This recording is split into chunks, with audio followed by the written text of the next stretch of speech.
Welcome to our channel. నేను యజ్ఞమూర్తి. డాకు మహారాజ్ ఈ సంవత్సరం సంక్రాంతి సీజన్లో వచ్చినటువంటి బాలయ్య సినిమా బాక్సాఫీస్ వద్ద ఘన విజయం సాధించిన సంగతి మనందరికీ తెలిసిందే. గేమ్ చేంజర్, సంక్రాంతికి వస్తున్నాం సినిమాలతో పోటీ పడి ఈ సినిమా విజయాన్ని సాధించడం అనేది చెప్పుకోదగ్గ విశేషంగానే చెప్పుకోవచ్చు. గేమ్ చేంజర్ డిజాస్టర్ అయితే సంక్రాంతికి వస్తున్నాం అనే సినిమా సంక్రాంతి విజేతగా నిలిచింది.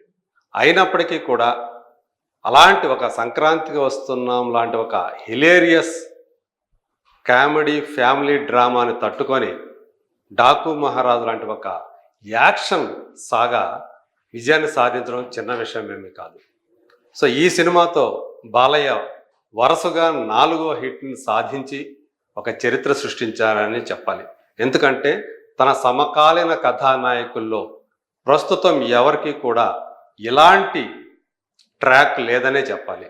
సో అఖండ నుంచి మొదలైనటువంటి ఆయన విజయాల పరంపర కంటిన్యూ అవుతూ వస్తూ ఉంది. వీరసింహారెడ్డి, భగవంత్ కేసరి, తర్వాత ఇప్పుడు డాకు మహారాజ్. ఇలా బాలయ్య ఆ డాకు మహారాజ్ క్యారెక్టర్ని పోషించిన విధానం, ఒక సివిల్ ఇంజనీర్ నుంచి ఒక ప్రభుత్వం శాఖలో పనిచేసినటువంటి ఒక ఇంజనీర్ జనం కోసం సో ఒక బ్రిడ్జి కడితే ఒక ప్రాంతంలో ఉన్నటువంటి ఆ ఏరియాలో ఉన్నటువంటి చాలామంది నీటి కష్టాలు తీరుతాయి. కానీ అది రాకుండా చేయడానికి ఒక మైనింగ్ మాఫియా చేసేటువంటి ఆ దుర్మార్గాల్ని క్రూరత్వాల్ని ఎదుర్కొని జనం కోసం డాకు మహారాజ్గా మారినటువంటి ఒక వ్యక్తి కథతోటి బాబీ తీసినటువంటి ఆ సినిమా చాలామంది హృదయాల్ని కదిలించిందని చెప్పాలి. అంటే సమాజానికి పనికి వచ్చే ఇతివృత్తాలతోటి బాలయ్య ఆ సినిమాలు చేస్తూ రావటం. సో ఇప్పుడు ఆ సినిమా కేవలం థియేటర్లోనే కాకుండా ఓటీటీ వేదిక మీద కూడా ఘన విజయాన్ని సాధించింది. నెట్ఫ్లిక్స్లో ఈ సినిమా కొంతకాలం పాటు నెంబర్ 1 పొజిషన్లో ఉంది.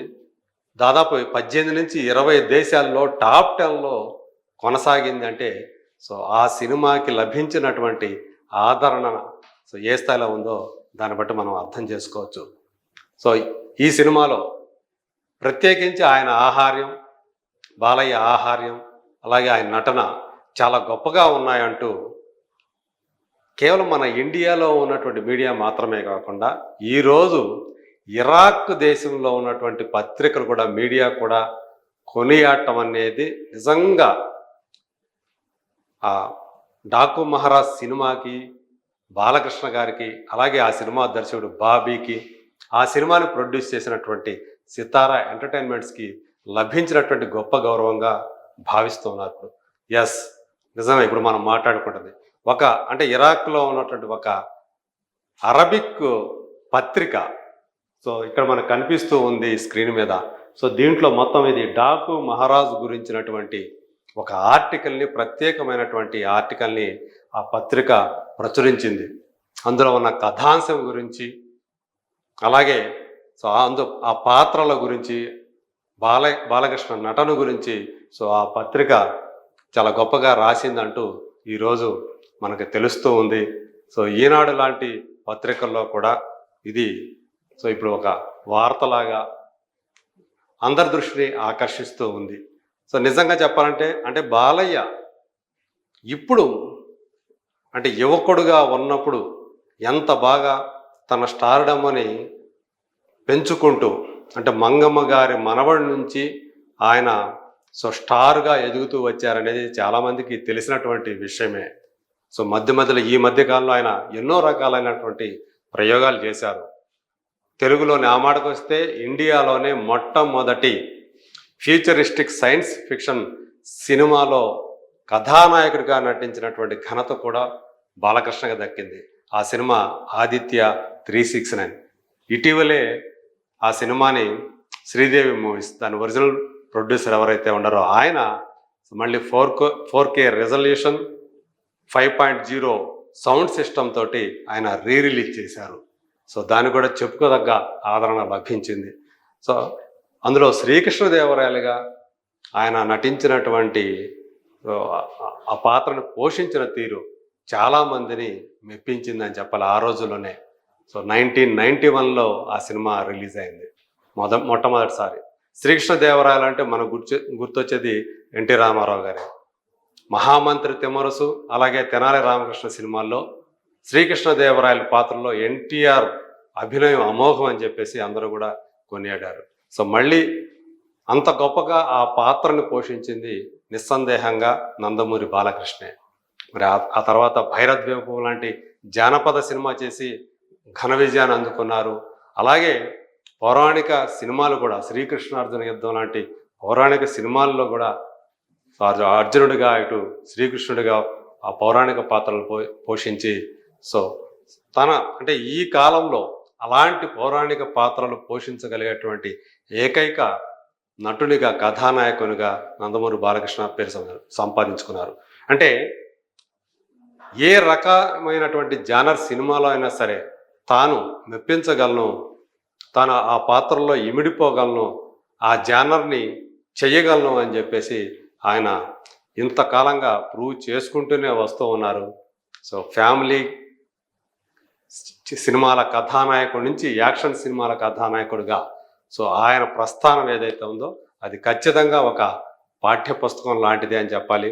అలాగే ఆయన డైలాగ్ డెలివరీ కూడా సో మామూలుగా బయటకి ఒక రకంగా ఉంటుంది, కానీ సినిమాల్లో ఆయన డైలాగ్ డెలివరీ ఎంత క్లిష్టమైనటువంటి సంభాషణలైనా సరే ఆయన అతి సునాయాసంగా చెప్పే తీరు, చాలా సుదీర్ఘమైనటువంటి డైలాగులు కూడా ఆయన సింగిల్ షాట్లో మెప్పించి చేయగలటువంటి సామర్థ్యం అన్నట్టుగా ఆయన ఎంతో పేరు ప్రఖ్యాతి సంపాదించుకున్నారు. ఇప్పుడు డాకు మహారాజ్ కూడా దానికి ఒక రకంగా చెప్పాలంటే కొనసాగింపు అనే చెప్పాలి. అఖండ లాంటి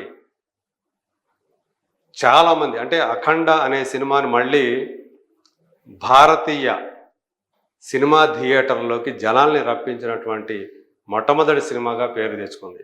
మరి అలాంటి వండర్స్ని ఆయన క్రియేట్ చేస్తూ వచ్చారు. సో రాబోయే రోజుల్లో మళ్ళీ అఖండ 2 సెప్టెంబర్లో ఆ సినిమా రాబోతోంది. మరి ఆ సినిమాతోటి బాలయ్య ఇమేజ్ దేశవ్యాప్తంగా విస్తృతమవుతుంది అనేటువంటి నమ్మకం అందరిలో కూడా కనిపిస్తుంది. ఎందుకంటే అది పాన్ ఇండియా సినిమాగా రిలీజ్ కాబోతోంది. సో మొట్టమొదటిసారిగా ఒకేసారి 5 భాషల్లో రిలీజ్ కాబోతున్నటువంటి బాలయ్య సినిమా అఖండ 2నే కాబోతోంది. మరి రాబోయే రోజుల్లో ఆయన ఇంకెన్ని వండర్స్ క్రియేట్ చేస్తారో, ఇంకా అనేక మంది దర్శకులు ఆయనతో పనిచేయాలనే ఉత్సాహాన్ని చూపిస్తూ ఉన్నారు.